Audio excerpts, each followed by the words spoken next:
apa kabar Anda semua? Semoga selalu dalam keadaan sehat walafiat. Kembali berjumpa dengan saya Hepson Arif dan Bung Rocky Gerung di awal pekan ini.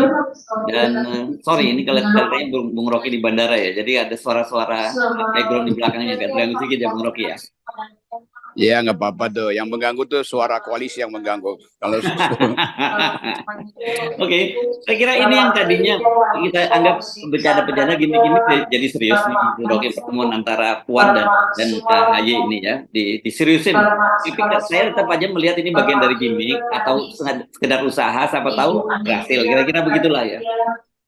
ya itu semua usaha akhirnya mesti ditempuh. Karena itu usaha-usaha yang absurd sebetulnya. Karena ini kan tukar tambah kepentingan, bukan tukar tambah ideologi. Jadi bisa berantakan sebetulnya. Tapi ya udah, itu nasib dari mereka yang dari awal nggak mau dengar apa yang diinginkan oleh rakyat, itu sistem presidensial dengan threshold 0.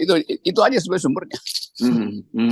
Ya, tapi kalau bagi PDIP kan sebenarnya dia sudah aman kalau dari sisi presidensial threshold. Tapi mungkin yang menjelaskan yang tidak aman adalah soal elektabilitas gitu sekarang, makanya kan dia manuver kemana-mana itu.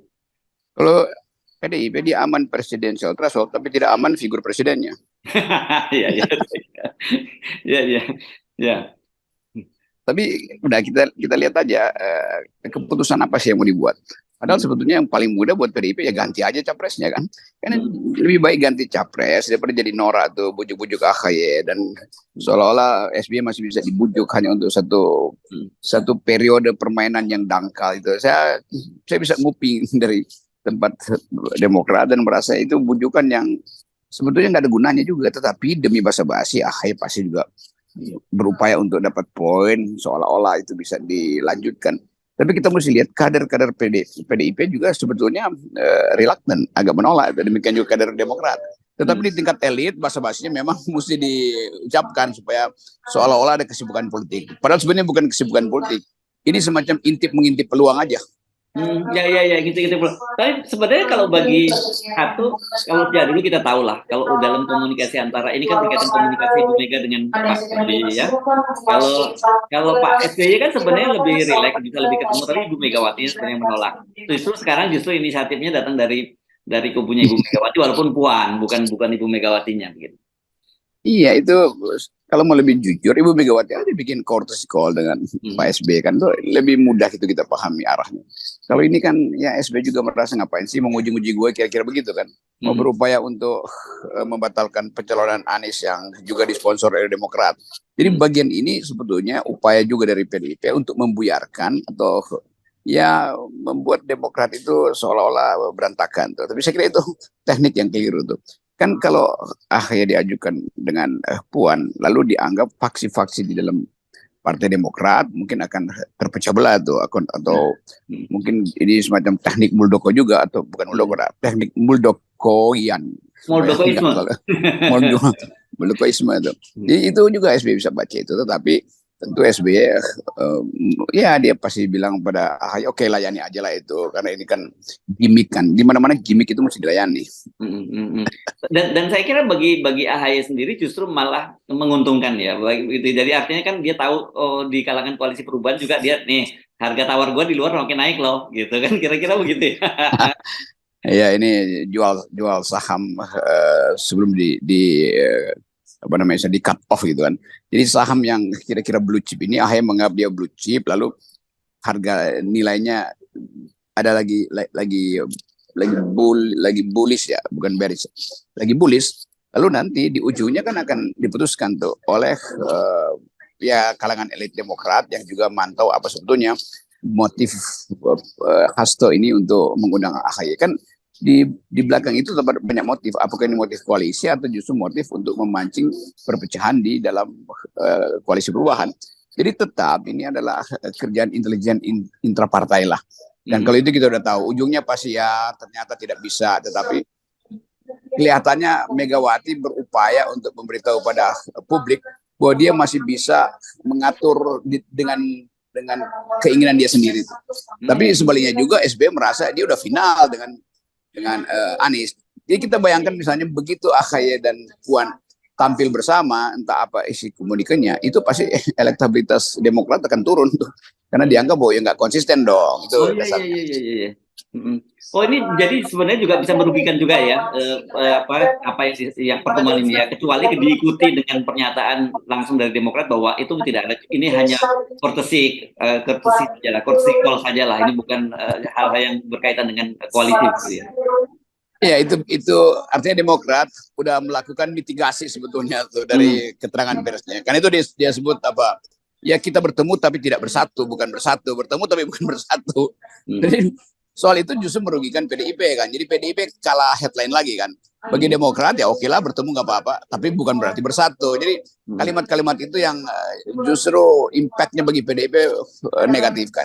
Kan PDIP mesti klaim bahwa pertemuan dengan AHY memungkinkan PDIP punya kawan koalisi atau potensial koalisi. Tapi begitu AHY menyebutkan atau Demokrat menyebutkan, iya ini cuma bertemu bukan bersatu. Itu artinya tidak ada perjanjian apapun. Ya ya, oke. Pertemuan ini saya kira kita bisa artikan dua hal ya. Kalau dari sisi internal, saya kira ini menjelaskan kepada kita bahwa satu, memang ini elektabilitasnya Ganjar tidak naik-naik. Kedua, PDIP merasa PDIP belum dapat dukungan dari Presiden Joko Widodo ya. Itu yang saya kira dari sisi internal. Tapi dari sisi eksternal, ya siapa tahu namanya usaha gitu. Siapa tahu ada hasilnya begitu ya dengan satu, kalau memang dapat ada kesepakatan dengan AHY, dan saya kira ini nggak mungkin terjadi, itu ke spekulatif. Yang kedua, tetapi sebenarnya buat citra, kita nggak menutup diri kok sebagai partai kan, kira-kira itu. Yaitu citra pertama itu tidak menutup diri karena itu mau koalisi dengan siapapun. Tetapi kalau PDIP udah kokoh kuat dengan penampilan Ganjar sebagai calon presiden, dia lebih mungkin mengucapkan itu. Tapi orang tetap tahu bahwa Ganjar itu lemah sekali, karena itu Ganjar mesti di backup, mesti ada bata baru tuh, batu-bata baru, another brick on the wall gitu. Tapi kalau kita lihat misalnya, apakah Presiden Jokowi juga nggak tersinggung mengajak SBY untuk ikut mengatur Ganjar? Kan juga problem juga tuh. Dan kita tahu kimia antara Pak Jokowi dan Pak SBY itu ada permusuhan diam-diam sebetulnya, ada persaingan dari pihak, bukan dari pihak Pak SBY, tentu yang mau bersaing adalah dari pihak Jokowi, karena SBY merasa dia udah selesai, dia udah jadi punggawa, dia udah jadi pandito-ratu, dia udah jadi negarawan. Nah Jokowi tetap ingin mengganggu itu, atau Jokowi jadi terganggu justru dengan manuver Ibu Mega yang mengundang AHY. Iya ya. Jadi sebenarnya justru kalau kalkulasinya saya nggak ada dapat apa-apa ya PDIP dari sini. Justru malah kita semakin tahu apa yang terjadi di dapurnya PDIP gitu. Betul tuh. Jadi ada asap di PDIP, dari dapurnya ada asap, tapi nggak ada yang dimasak. Oke. Tapi gini, kalau saya mau lihatnya dari sisi yang positif, bukankah ini kemudian PDIP ingin memberikan citra positif bahwa enggak betul, bahwa selama ini dia baper, itu hubungannya antara Ibu Megawati dengan Pak SBY, dan dibuktikan ternyata bisa. Jadi setidaknya dia dapat citra bagus lah dengan pertemuan antara Puan dengan AHY ini gitu. Iya, tapi di ujungnya kalimat dari Demokrat adalah mereka cuma bertemu tidak bersatu. Itu menunjukkan bahwa ya undangan untuk akad nikah politik tidak dilayani oleh pengantin yang dalam hal ini AHY kan. Kan dia kan dipinang sebetulnya, tapi dari kalimat pertama itu udah menunjukkan bahwa pinangan itu sudah ditolak. Tapi demi basa-basi undangan, supaya undangan nonton bahwa ada pinang meminang, oke, dia datang aja. Kan nggak mungkin undangan dari PDIP ditolak oleh AHY gitu kan. Kecuali Demokrat juga udah firm bahwa dia bisa jalan sendiri. Jadi ini sensasi yang bisa diombang-ambingkan justru oleh ketidakpastian yang dibuat sendiri oleh Presiden Jokowi. Kalau Presiden Jokowi bilang oke, saya hanya akan ke PDIP, tetap walaupun mainan saya, Power Ranger saya itu dirampas oleh Ibu Mega, tapi saya akan ikut memelihara mainan itu di kandang banteng misalnya. Itu lebih firm. Tapi justru karena nggak ada keseriusan itu atau keterus-terangan itu, maka Megawati juga tadi buka lapak lagi kan, ngundang semua partai dengan maksud memperlihatkan pada Jokowi bahwa dia tetap tidak tergantung secara tunggal pada Jokowi. Jadi itu poinnya, balancingnya itu yang kita baca. Iya. Tapi bagi kita kan, ini kan ada itu semacam berantakan situasi sekarang ya. Sebenarnya skenario yang siapkan nggak jalan semua. Bukannya mengembirakan itu buat kita semua, Bu Prof. Kalau buat saya dan FNN ini sangat menggairahkan. Artinya perang saudara itu memang diperlukan karena di dalam tradisi Kurawa versus Pandawa itu memang selalu ada punakawan-punakawan yang berupaya jadi perantara, tapi akhirnya di ujungnya itu tetap padang kurusetra itu mesti ditentukan oleh senjata pamungkas Arjuna misalnya kan, tetap aja ada poin-poin yang kita sebut final di dalam perjanjian politik. Misalnya bahwa Anies sudah tetap akan diusung dan tanpa Anies itu artinya politik akan berubah sama sekali landscape-nya kan, itu soal yang udah final, bahwa Prabowo nggak mungkin lagi mundur dari percaturan politik karena dia udah pasang seluruh pion dari pasang, barikade udah dipasang, tinggal kecemasan pada Ganjar sebetulnya kan, semua kita cuma melihat kok Ganjar nggak naik-naik ya.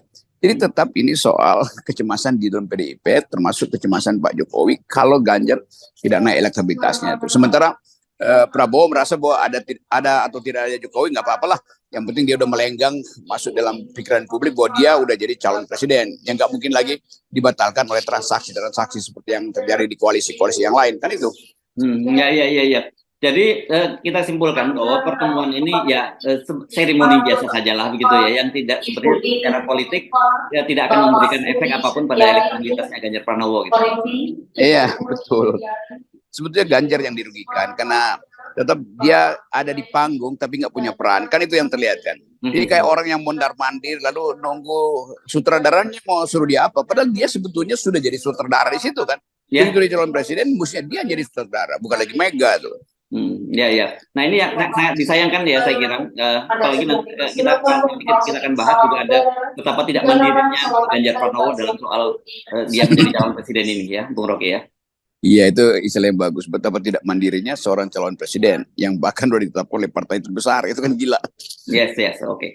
Baik, Bung Rocky, ya sudah selalu kita sampaikan bahwa gua KT juga AP kan, sejak dulu kan 0% gitu ya.